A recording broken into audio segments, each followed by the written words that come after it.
നമസ്കാരം.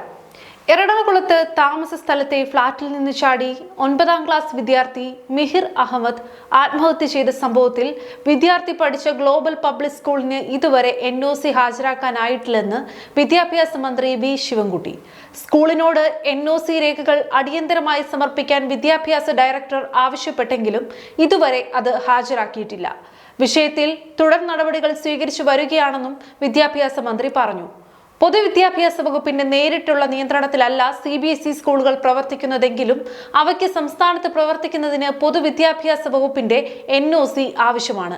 Global public സ്കൂളിനോട് NOC രേഖകൾ അടിയന്തരമായി സമർപ്പിക്കാൻ വിദ്യാഭ്യാസ ഡയറക്ടർ ആവശ്യപ്പെട്ടെങ്കിലും ഇതുവരെ അത് സമർപ്പിച്ചിട്ടില്ലെന്ന് വിദ്യാഭ്യാസ മന്ത്രി പറഞ്ഞു. വിഷയത്തിൽ അന്വേഷണ റിപ്പോർട്ട് തയ്യാറാക്കി തുടർ നടപടികൾ ദ്രുതഗതിയിൽ സ്വീകരിച്ചു വരികയാണ്. വിഷയം ഗൗരവത്തോടു കൂടി തന്നെയാണ് സർക്കാർ കാണുന്നതെന്നും മന്ത്രി കൂട്ടിച്ചേർത്തു. വിശദമായ അന്വേഷണത്തിന് സർക്കാർ നിർദ്ദേശിച്ചതിന്റെ അടിസ്ഥാനത്തിൽ കുട്ടിയുടെ മാതാപിതാക്കൾ, global public school, Kakkanad Gems school എന്നിവിടങ്ങളിലെ അധ്യാപകർ, സ്കൂൾ മാനേജ്മെന്റ് പ്രതിനിധികൾ എന്നിവരെയും പൊതുവിദ്യാഭ്യാസ ഡയറക്ടർ നേരിൽ കണ്ട് അന്വേഷണം നടത്തിയെന്നും മാതാവ് ഉന്നയിച്ച റാഗിംഗ് സംബന്ധമായ ആരോപണങ്ങൾ സ്കൂൾ അധികൃതർ നിഷേധിച്ചെന്നും മന്ത്രി പറഞ്ഞു. മിഹിർ അഹമ്മദിന്റെ മരണത്തിന് ശേഷം കുട്ടികൾക്ക് സ്കൂളിൽ വെച്ച് റാഗിംഗ് നേരിടേണ്ടി വന്നിട്ടുള്ളതായി വെളിപ്പെടുത്തി നിരവധി മാതാപിതാക്കൾ രംഗത്തെത്തിയിട്ടുണ്ട്.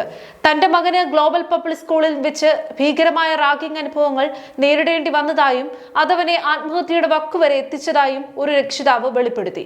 പരാതി സ്കൂൾ അധികൃതർ അവഗണിച്ചതിനാൽ TC വാങ്ങി കുട്ടിയെ മറ്റൊരു സ്കൂളിലേക്ക് ചേർക്കേണ്ടി വന്നതായും രക്ഷിതാവ് വെളിപ്പെടുത്തിയെന്ന് വിദ്യാഭ്യാസ മന്ത്രി കൂട്ടിച്ചേർത്തു. മിഹിറിന് അപകടം സംഭവിച്ച കാര്യം, കുട്ടിക്ക് സംഭവിച്ച ദുരന്തത്തിൽ കുട്ടിയുടെ അവകാശങ്ങളുടെ ലംഘനം ഉണ്ടായിട്ടുണ്ടോ എന്നീ കാര്യങ്ങളൊക്കെയാണ് വിദ്യാർത്ഥിയുടെ ആത്മഹത്യയുമായി ബന്ധപ്പെട്ട് അടിയന്തരമായ വിദ്യാഭ്യാസ വകുപ്പ് അന്വേഷിക്കുന്നത്.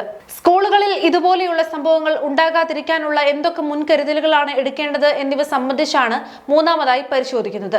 ജനുവരി 15-നാണ് തൃപ്പൂണിത്തറയിൽ താമസിക്കുന്ന ഫ്ളാറ്റ് സമുച്ചയത്തിന്റെ 26ാം നിലയിൽ നിന്ന് ചാടി ഗ്ലോബൽ പബ്ലിക് സ്കൂൾ 9ാം ക്ലാസ് വിദ്യാർത്ഥി മിഹിർ ജീവനൊടുക്കിയത്.